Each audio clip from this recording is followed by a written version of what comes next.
There is a woman in her 80s in a small coastal village, and she still walks to the market every morning. She carries her own bag home uphill humming. Her neighbors say she has done this for 40 years. That is the picture I want you to keep in your head for the next few minutes. Because living longer is not really about one big secret. It is about small, ordinary choices you already have the power to make today. 6 of them, to be exact. That is what we are going to walk through together. Not miracle cures, not extreme diets, not anything scary. Just 6 daily habits that quietly add up over the years. The kind of habits real long-living people in real long-living places actually share. And the first one is so small you might laugh at it at first. But stick with me, because the last habit on this list is the one most people completely skip. I am Milo, and this is your calm, friendly guide to feeling better for longer. Let us start with the smallest habit on the list, because it might be the most powerful. It is simply this: move a little, often, all day long. Not a punishing workout, not an hour at the gym you dread every morning. Just gentle, natural movement sprinkled through your normal day. Think of the people who tend to live the longest around the world. They are not marathon runners, and they are not lifting heavy weights at sunrise. They garden, they walk to a friend's house, they carry groceries and cook standing up. Their bodies simply never stop moving for very long. Your body was built for that same rhythm, gentle and constant. So here is the simple part you can try today. Every hour or so, stand up and move for 2 minutes. Walk to the window, stretch your arms overhead, take a lap around your kitchen. That is it. No app, no gear, no membership. If you did only that one thing this week, you would already be doing more than most people. And this is why it works, quietly in the background. Your body loves being used gently and often, more than it loves being pushed hard once. Small, frequent movement keeps your joints happy and your energy steady. It also lifts your mood, which turns out to matter more for long life than we used to think. So think of movement less as exercise and more as a language your body speaks all day. Now, here's where it gets interesting, and I want you to stay with me. Because the second habit is one almost nobody talks about, and it might surprise you. It is not about food, or steps, or sleep. It is about the people you spend your ordinary days with. The long-living folks I mentioned earlier all share one quiet thing. They are almost never alone for very long. They eat with people. They laugh with people. They argue with people sometimes. Their days are full of small human moments, not just screens and errands. And it turns out those small moments do something real for your body. Connection lowers the background hum of stress you carry without realizing it. It softens the day, and a softer day is easier on every part of you. So the second habit is this: protect your people on purpose. Text the friend you keep meaning to text. Call your mom, sit at the table, not the couch. Say hello to the person at the coffee shop and actually mean it. None of that sounds like a longevity habit, I know. But if you zoom out over a lifetime, it might be one of the biggest. Loneliness quietly wears the body down. Warm company quietly builds it back up. If you take nothing else from this video, take that one. Which brings us to habit number 3, and this one is the one people beg me to talk about more. It is sleep, but not the version you are picturing. Forget the strict "you must get 8 hours" rule for a moment. The real habit is not the number, it is the rhythm. Long-living people tend to go to bed around the same time every night. They wake up around the same time every morning, weekends included mostly. Their bodies know what is coming, and they trust the schedule. That predictability is what your body is actually asking for. So here's a small, doable version you can start tonight. Pick a bedtime window, say a 30-minute range, and try to fall inside it most nights. Not perfectly, not every night, just most. Then give yourself the same gentle wake-up window in the morning. That is really it. No fancy tracker required. If you want a bonus tip, dim the lights an hour before bed. Bright light at night tells your brain the day is not over yet. Softer light tells it kindly that rest is allowed. You will feel the difference within a week, most likely. And feeling rested is not a luxury. Over decades, it is one of the quiet foundations of a long life. Speaking of quiet foundations, let us talk about what is on your plate. Habit number 4 is about food, but I promise this will not feel like a diet lecture. Because it is not one.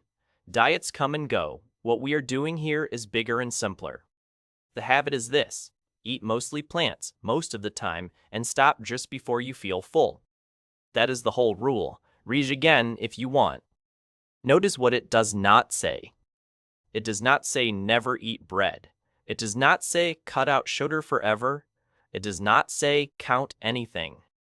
The longest living communities on earth eat bread. They eat pasta. They drink wine at dinner. They just build their plates around vegetables, beans, fruit, whole grains, and nuts most days. Meat and sweets show up too, in smaller portions on special days. Nothing is forbidden. Nothing is a moral failure. So try this at your next meal, gently. Look at your plate before you take a bite. Is at least half of it colorful plant-based food? If yes, wonderful. If not, no guilt, just something to nudge next time. And here's the second half of the habit, which is easy to forget. Eat slowly and stop when you feel about 80% full. Not stuffed, not painfully hungry either, just comfortably satisfied. Your body needs a few minutes to catch up to your mouth. If you slow down, you give it a chance to say, "Thank you, that is enough." Over years, that one habit is worth more than any trendy diet you will ever try. Now, before we get to habit 5, I want to check in with you. Because if you are nodding along so far, tell me in the comments which one you are trying first. I read those, and honestly, they help other people feel less alone in starting. Okay, habit number 5 is one of my favorites because it costs nothing. It is about having a reason to get out of bed in the morning. Some cultures have a word for this, a sense of purpose, a small daily why. It does not have to be huge. It really does not. Your why can be your grandchildren, your garden, your book club, your dog. It can be the students you teach, or the bread you bake every Sunday. It can be the fact that someone is waiting for your text. The point is that your day has a small shape, and you are the one shaping it. People who feel needed, useful, or curious tend to live longer, calmer lives. Not because purpose is magic, but because it gives you something to lean toward. And leaning toward something, day after day, is a kind of medicine we do not talk about enough. So here is your tiny homework, if you want it. Tomorrow morning, before your feet hit the floor, name one thing you are going to give to the day. One phone call, one walk, one meal you will cook for someone. Anything, just one.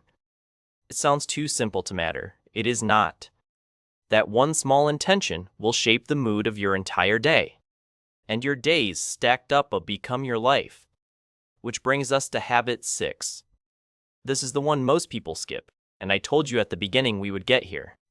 Habit 6 is, give your body regular check-ins with someone who actually knows medicine. I know, not glamorous. Not as fun as sunlight or long walks or good bread. But this is the habit that catches the small things before they become big things. And long life is really just a series of small things being caught early. So please, keep up with your regular checkups. Talk to your doctor, your dentist, your eye doctor on the schedule they suggest. If something in your body feels off, and it keeps feeling off, mention it. You are not being dramatic. You are being smart. Everything I'm sharing today is general wellness, not medical advice. Your body is unique, your history is unique, and a real professional is the person to help you personalize any of this. So think of me as the friendly nudge, and think of them as the expert co-pilot. You need both, honestly. And if you have been putting off a checkup, let this be your gentle reminder. Book it this week. Future you will be so grateful. Okay, let us pull all 6 of these together because I want you to leave here with something clear. Move gently, all day long. Stay close to your people, on purpose. Sleep on a rhythm your body can trust. Eat mostly plants and stop a little before full. Wake up with a small reason to be here today. and keep in regular touch with the professionals who know your body. That is it. That is the whole list. Not one of these habits is dramatic on its own. None of them will change your life overnight, and I would not trust anyone who told you otherwise. But stacked together, day after day, quiet year after quiet year, they add up to something remarkable. They add up to that woman in the coastal village, still walking uphill in her 80s, humming. They add up to more good mornings, more shared meals, more birthdays you get to be at. That is really what living longer means, when you strip away the noise. More ordinary days with the people and the small joys you love. So pick one habit from the 6, just one for this week. Do not try to overhaul your entire life by Friday. You do not need to. That is not how long healthy lives are built. They are built one small, kind choice at a time. If this helped you feel a little calmer about your health, consider subscribing. I make videos like this every week in the same warm, no-pressure spirit. And leave a comment telling me which of the 6 you are starting with. I would honestly love to know, and it helps other people pick theirs too. Thank you for spending this time with me today. Take care of your body. Take care of your people. And I will see you in the next one.